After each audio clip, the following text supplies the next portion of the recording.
Hi friends, thanks so much for joining me for another video. Today's video is going to be a really quick one, and I'm just going to talk about using templates in order to expedite the listing process. I am specifically going to talk about the listing template that I use, that I created to write my own listings. But there are so many out there, so if you don't like this one, no big deal. I'm sure you'll be able to find one that you do like. So the main idea for using a template is to make sure that you include all of this information. It does not specifically have to be in this order that I'm presenting it. You could put it in any way, but it's really going to help your listings to show up in potential buyer searches on different platforms, as well as in Google searches. So it's just important to make sure that you're covering all this information in your listings, not necessarily the exact order.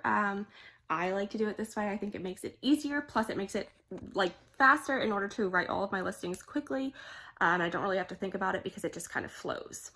So today I'm actually going to specifically talk about the listing template that I use for tops and sweaters, but if you are interested in seeing the other ones that I use for pants, dresses, skirts, all of that, there is going to be a link below to a Google Doc that you can go check out.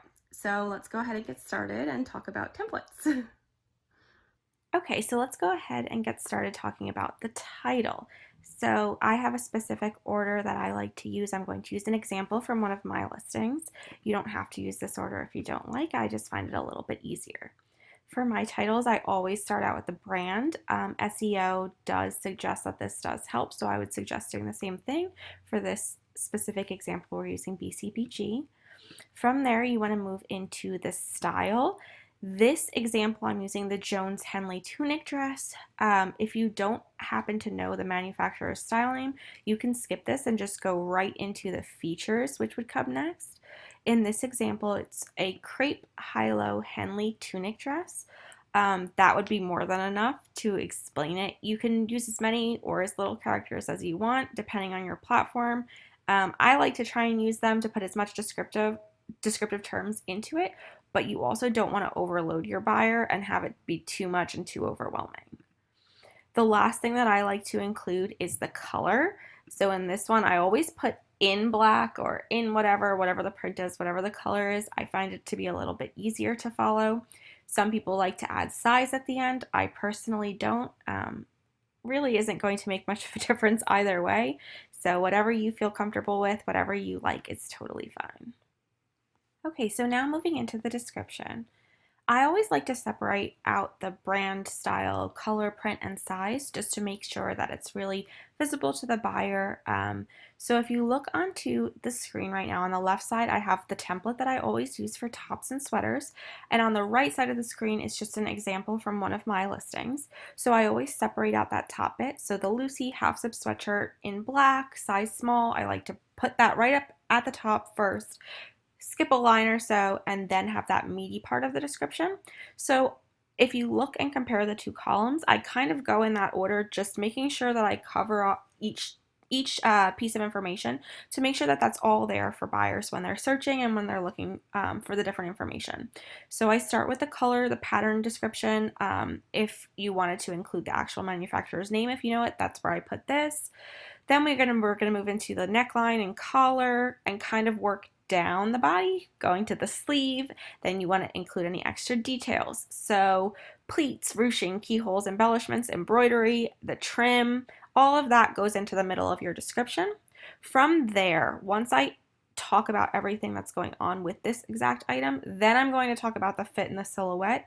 In this case, I say that it's a fitted slim fit jacket. The fabric description, so it's lightweight and breathable. It's a soft, sleek stretch knit. Then you want to include your fabric composition. So I always put the shell or the body of it first and then follow that by the lining. So in this case, we have the polyester lycra spandex blend with the nylon spandex inset. From there, the last things I like to include are the condition of the item. So in this case, I make sure to state that it has no pilling, stains, or holes.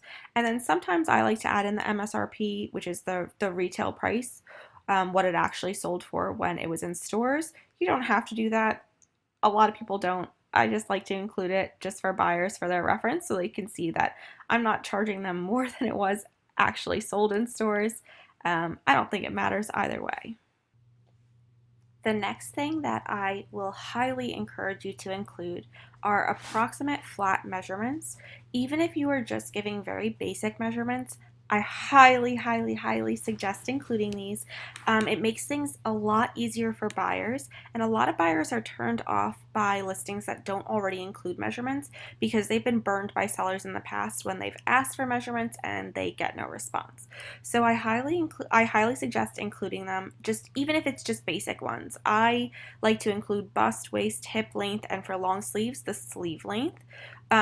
You don't have to, even if you just include a bust and a length, like just something to have there. I feel like it's really important and it really has helped to increase my sales. The last thing that I include in all of my descriptions at the very bottom is just a list of keywords and other things that I couldn't work into the description, so that if buyers do end up searching these terms, that my listing still comes up. So these are just some examples of the things that I ask myself when I'm trying to figure out what terms to put into mine. You don't have to add all of these. You don't have to add any if you don't want. I just like to add them so I don't feel pressure to try and fit these into a description, work them in somewhere, and make it sound a little funny. I can just stick them at the end.